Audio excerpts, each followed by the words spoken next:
જય સિયારામ। વર્ષ 2026ના રાશિ ભવિષ્યફળની આપણે સૌ ચર્ચા કરી રહ્યા છીએ, ત્યારે વાત કરીશું કન્યા રાશિની। કન્યા રાશિના જાતક મિત્રોના નામાક્ષર બને છે પઠાણ। મિત્રો, વાત કરીએ આ નવા વર્ષના પ્રારંભની, તો ગુરુ મહારાજ હોય, શનિ મહારાજ હોય, મંગળ હોય, રાહુ હોય, કેતુ હોય, તમામ ગ્રહોના જે ગોચર જે છે એ આપને કેવું ફળ આપવાવાળા બનશે। સાથે જ ગોચરની યુતિની સાથે સાથે આપની જન્મકુંડળીમાં રહેલા ગ્રહો આપને કેટલા સપોર્ટેડ બનશે એનું એક ઉદાહરણ આપણે જોવું હોય તો ગોચરના દૃષ્ટિકોણથી આપણે વિચાર કરી શકીએ છીએ। રાશિફળથી આપનું ઘણું બધો જે કોન્સેપ્ટ છે એ ક્લિયર કરી શકાય તેમ છે। વધુ વિલંબ ન કરતા વાત કરીશું આપણે આપના જીવનના તબક્કાવાર જે મુખ્ય પાસાઓ છે એને સ્પર્શ કરતા કરતા કન્યા રાશિના જાતક મિત્રો આપનું આવનારું વર્ષ કેવું રહેશે। સૌ પ્રથમ વાત કરીશું આપના કાર્યક્ષેત્ર અને વ્યવસાયની।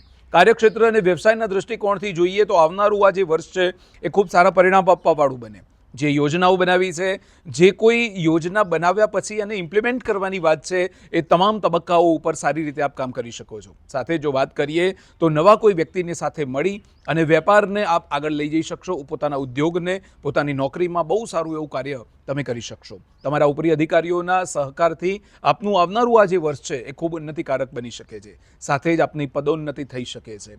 પદમાં વૃદ્ધિ થવાથી આપની સેલેરી પણ વધી શકે છે। એકંદરે એવું કહી શકાય કે વ્યવસાયના દૃષ્ટિકોણ પર આપની ખૂબ સારી એવી પકડ હોવાને કારણે, આપની બુદ્ધિને કારણે આપ ખૂબ સફળતા પ્રાપ્ત કરી શકો એમ છો। 2 જૂન પછીથી જો વાત કરીએ તો ગુરુ મહારાજની ગોચરીય પ્રભાવના કારણે આપનું જે કાર્યક્ષેત્ર છે એને વધારે આગળ લઈ જવાશે।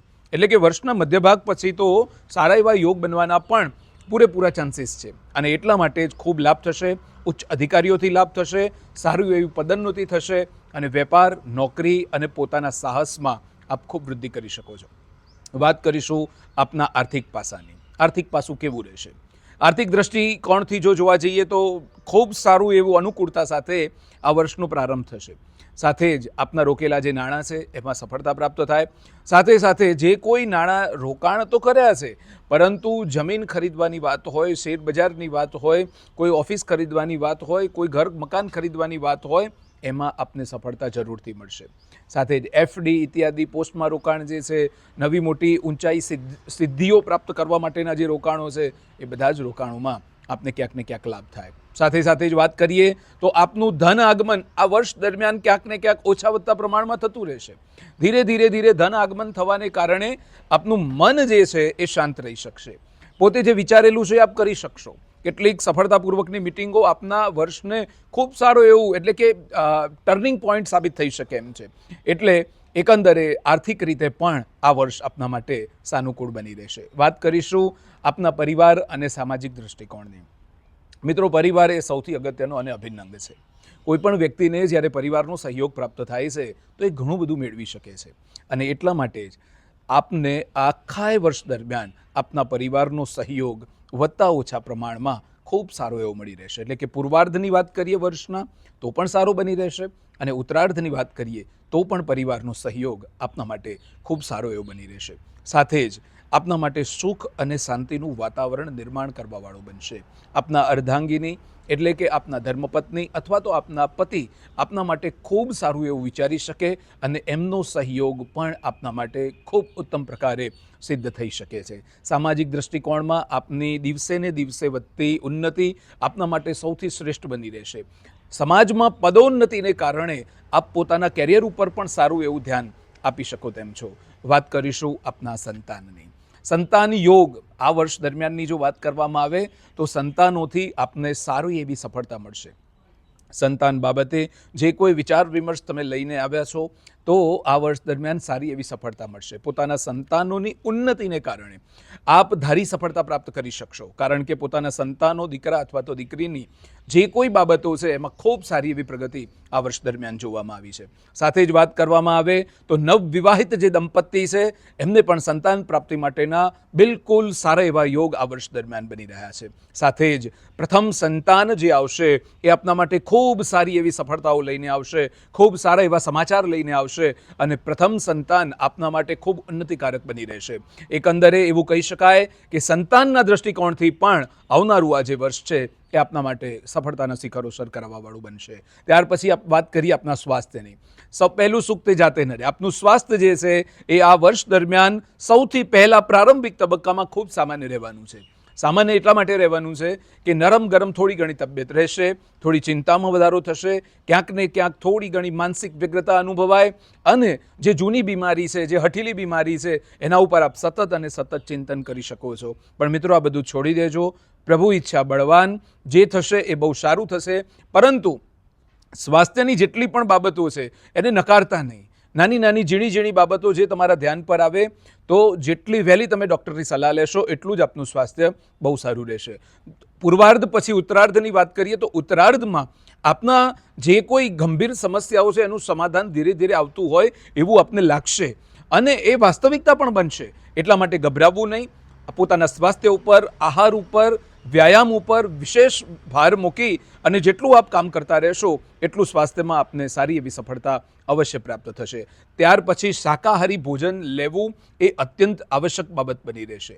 જેટલું શાકાહારી ભોજન લેશો અને પોતાના કામ પર ધ્યાન રાખશો, વધારે પડતો વર્કલોડને જો બરાબર મેનેજ કરી લેશો તો નિશ્ચિત રૂપે આપના સ્વાસ્થ્ય ઉપર સારી એવી અસર પડવાની શક્યતાઓ આ વર્ષ દરમિયાન પૂરેપૂરી છે. વાત કરીશું તમારા કેરિયરની, વિદ્યાર્થી બંધુઓની. વિદ્યાર્થી બંધુઓ, આ વર્ષ આપના માટે બહુ સારું રહેવાનું છે. તમે જે કોઈ વિચાર વિમર્શ કર્યો છે એમાં સફળતા પ્રાપ્ત થઈ શકે. કોમ્પિટિટિવ એક્ઝામની જો વાત કરીએ તો કોમ્પિટિટિવ એક્ઝામમાં પણ આપને સફળતાના યોગ આ વર્ષ દરમિયાન પૂરેપૂરા મળી રહ્યા છે. નાના નાના શિખરો આપને સર કરવા પડશે. વિદ્યાર્થી મિત્રો, આપના માટે એક ખાસ સલાહ છે કે બહુ મોટા ટાઈમના જો લોંગ ટર્મ ગોલ બનાવેલા છે એ પોતાના સ્થાન પર બરાબર છે, પરંતુ નાના નાના ગોલ બનાવી અને એને જેમ જેમ આગળ તમે લેતા જશો, એક એક નાના નાના ગોલને સિદ્ધ કરતા રહેશો, એમ આપના જીવનમાં આમૂલ પરિવર્તન આવતા રહેશે. પોતાના કાર્યક્ષેત્રમાં પણ એવું છે. નાના નાના ગોલ બનાવી અને આગળ વધતા રહેશો તો પોતાના કાર્યક્ષેત્રમાં પણ આપને સારી એવી સફળતા મળવાના યોગ આ વર્ષ દરમિયાન બની રહ્યા છે. એવું બની શકે કે 2 જૂન પછીથી આપના માટે ગુરુ મહારાજ જ્યારે કર્કમાં આવશે ત્યારે ખૂબ સારી એવી સફળતા પણ આ વર્ષ દરમિયાન આપને મળતી દેખાય છે. પોતાના કેરિયરમાં, વિદ્યાર્થી અવસ્થામાં ઘણું બધું મેળવવાનું હોય છે. સતત અને સતત પરિશ્રમ કરતા રહેશો, નિશ્ચિત રૂપે લાભની પ્રાપ્તિ અવશ્ય થશે. કન્યા રાશિના જાતક મિત્રો, આ વર્ષ આપના માટે એવું કહી શકાય કે થોડું મળતું ઝૂલતું આવે છે. ઘણી સફળતાઓ આવશે, ક્યાંક નિરાશા આવશે, ક્યાંક થોડા ઘણા પ્રશ્નો આવશે, પરંતુ આ બધા જ પ્રશ્નોને જો આપ ધીરે ધીરે પોતાની બુદ્ધિપૂર્વક આગળ તમે કરતા રહેશો તો નિશ્ચિત રૂપે સફળતા આપને જરૂરથી પ્રાપ્ત થશે. પણ જ્યાં આપ થોડા ઊણા ઉતરો છો એના માટે શું કરશો? તો જ્યાં તમે ઊણા ઉતરો છો એના માટે આપણે એક ઉપાય લઈને આવ્યા છીએ. ઉપાય તમે કરશો તો નિશ્ચિત રૂપે આપને સફળતા જરૂરથી પ્રાપ્ત થશે. અને ઉપાય શું છે? ખાસ કરીને ધર્મમાં તમારો ઝુકાવ જેટલો રહેશે, ધાર્મિક દૃષ્ટિકોણ તમારી જેટલી કેળવાશે, તમે જેટલું ધર્મમય રહેશો, ભક્તિમય રહેશો, એટલી સફળતા આપને મળશે. એના માટે આ વર્ષ, આખા વર્ષ દરમિયાન અનુકૂળ વાતાવરણ બનેલું રહેશે. ધાર્મિક યાત્રાઓના કારણે મન શાંત થઈ શકે. અને એના માટે શું કરવાનું છે? પોતાના ઘરની અંદર જો નાનકડું મંદિર હોય તો એ નાનકડા મંદિરની અંદર એક શ્રીયંત્રને પ્રસ્થાપિત કરો. શ્રીયંત્ર તમે પ્રસ્થાપિત કરશો, બરાબર ધ્યાન રાખજો કે લાલ કપડાની ઉપર શ્રીયંત્રને પ્રસ્થાપિત કરવાનું છે. પછી એ તાંબાના યંત્રમાં હોય, સ્ફટિકમાં હોય, શ્રીપરણીના લાકડામાં હોય કે ગમે તેમાં હોય, પણ એ શ્રીયંત્રને તમે લાલ કપડાની અંદર પ્રસ્થાપિત કરશો. રોજે રોજ હળદરની એક ચપટી એ શ્રીયંત્ર ઉપર પધરાવવાની છે. શ્રીયંત્ર જ્યાં પધરાવ્યું છે ત્યાં સામે રોજ સવારે ઘીનો દીપક પણ ત્યાં પ્રજ્વલિત કરવો. એનાથી આપની ઉન્નતિમાં દિવસે ને દિવસે વધારો થશે. નકારાત્મક ઉર્જા જેટલી પણ આવેલી છે એ નકારાત્મક ઉર્જાઓ બધી દૂર થશે. સૂર્યોદય સમયે ભગવાન સૂર્યનારાયણને નિત્ય પૂજન અર્ચન કરો. સાથે જ પ્રત્યેક દિવસે પ્રાણાયામ કરો, સૂર્ય નમસ્કાર કરો. આપનું જીવન ખૂબ ઉન્નત થશે અને જેટલી પણ બાબતો અટકાયેલી છે, જેટલી નકારાત્મક બાબતો છે એ બધી જ તમારા જીવનમાંથી દૂર થશે. કન્યા રાશિના જાતક મિત્રો, આપનું આવનારું વર્ષે શ્રેષ્ઠ બની રહે. દરેકે દરેક સંકલ્પોને તમે સિદ્ધ કરી શકો.